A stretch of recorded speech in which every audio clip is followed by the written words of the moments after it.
tribuna al senador Alejandro Encinas Rodríguez para presentar a nombre propio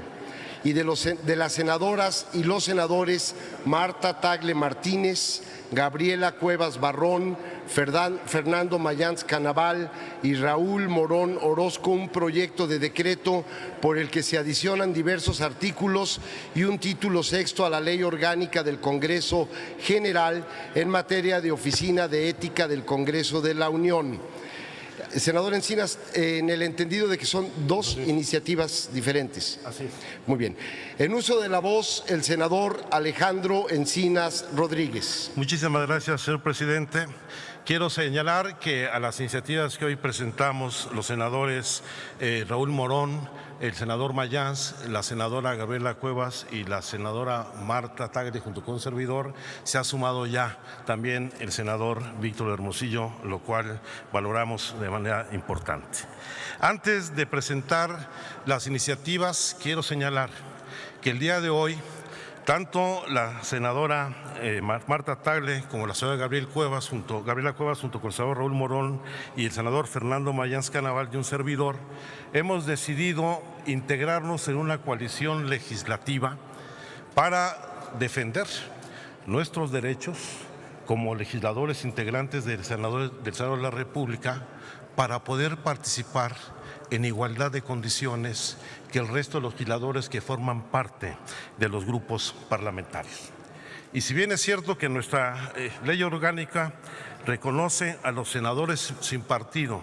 y establece que se deberán tener las mismas consideraciones que todos los senadores, lo cierto es que en la práctica esto no sucede. En nuestra condición de legisladores sin partido no se nos permite pertenecer a los órganos directivos del Senado, los cuales toman las decisiones respecto a la integración y funcionamiento del mismo, y en este espacio solamente se da lugar y cabida a los grupos parlamentarios. Derivado de esta situación,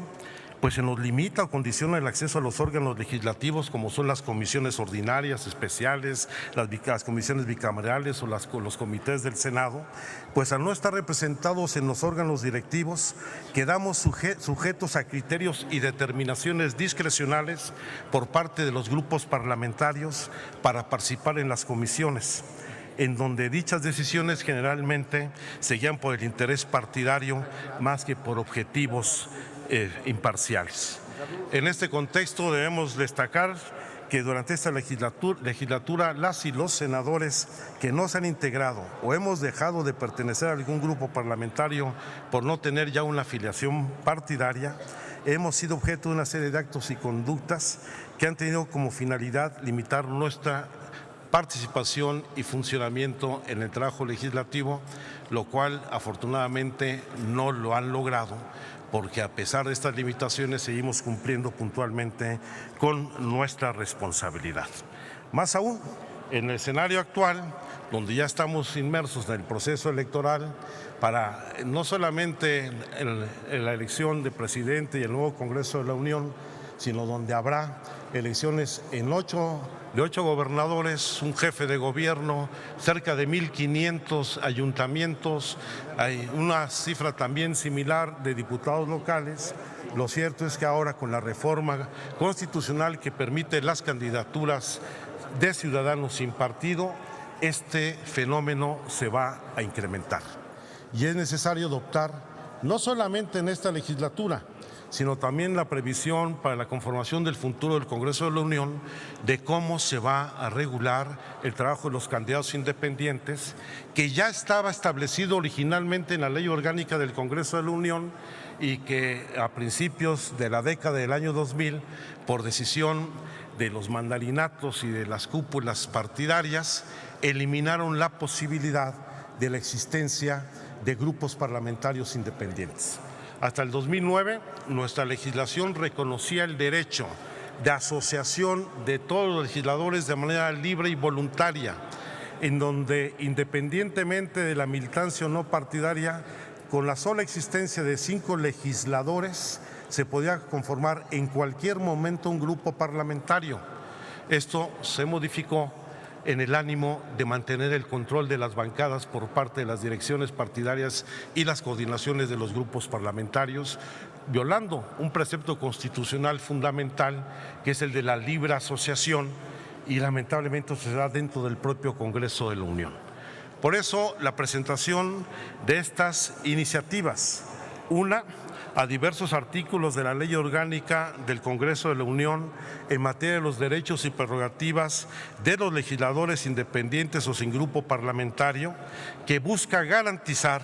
a estos legisladores independientes o sin grupo parlamentario que puedan participar en los órganos legislativos de la Cámara del Congreso de la Unión en todos sus órdenes, incluida la mesa directiva. De la misma forma, se establecen los mecanismos para que no se les limite en ningún momento su participación en algún asunto en el Pleno o en las comisiones legislativas. Se busca que los senadores independientes puedan integrar un grupo parlamentario mixto a fin de salvaguardar sus derechos y prerrogativas sin que lo anterior implique una afinidad política. Y se plantea que el grupo mixto, conforme a la proporcionalidad de su conformación, acceda a los órganos legislativos y de gobierno. De la misma manera, y esas están totalmente concatenadas ambas iniciativas, presentamos otra que reforma la Ley Orgánica del Congreso de la Unión y crea la Oficina de Ética del Congreso de la Unión, en donde se establece la obligación de que las y los legisladores del Congreso de la Unión deban conducirse en el ejercicio de sus funciones legislativas de acuerdo a los códigos de ética y conducta que establezca este comité y que acaten las disposiciones y procedimientos de investigación y, en su caso, la sanción de que sean objeto. Para ello se crea un título sexto para la creación de la Oficina de Ética del Congreso de la Unión, que tiene como objeto propiciar una cultura de comportamiento íntegro, objetivo, honesto y transparente en beneficio del interés público. Esta Oficina de Ética que se plantea sería el órgano responsable de investigar el conflicto de interés y el comportamiento no apropiado, irregular o ilegal de cualquier legislador en ambas cámaras.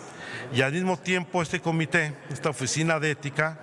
actuaría como un órgano independiente, imparcial y no partidista, integrado por 11 ciudadanos de probidad y prestigio que se hayan especializado en materia de ética pública, control interno, fiscalización y combate a la corrupción, así como rendición de cuentas.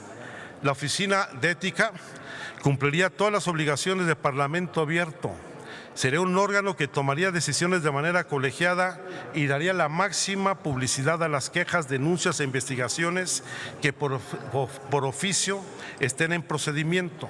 y se le otorgan facultades para elaborar y emitir, junto con organizaciones civiles, el Código de Ética y Código de Conducta, al cual deberán apegarse o deberemos apegarnos todas y todos los legisladores, generando al mismo tiempo mecanismos e indicadores de evaluación de los legisladores y servidores públicos respecto al cumplimiento de las disposiciones en materia de ética y conflicto de intereses, así como los protocolos que servirían para garantizar el buen comportamiento de los legisladores. Este comité y una oficina de ética, por supuesto que tendrían plena autonomía técnica y de gestión, no dependerían de los órganos de gobierno de ninguna de las dos cámaras y buscaría, en el ánimo de fortalecer las tareas de Parlamento abierto, no solamente garantizar que se cumpla estrictamente con la rendición de cuentas, eliminar el conflicto de interés, sino fundamentalmente que se apegue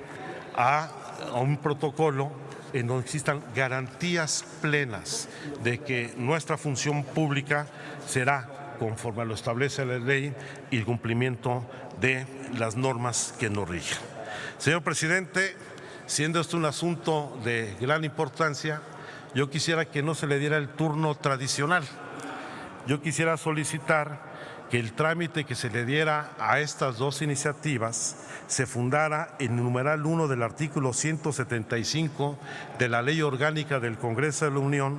para que estas iniciativas sean consideradas de urgente resolución y sean sometidas de inmediato al Pleno para su discusión. Por su atención y abusando del tiempo, muchísimas gracias. Muchas gracias, senador Alejandro Encinas. Su solicitud será valorada por la mesa directiva.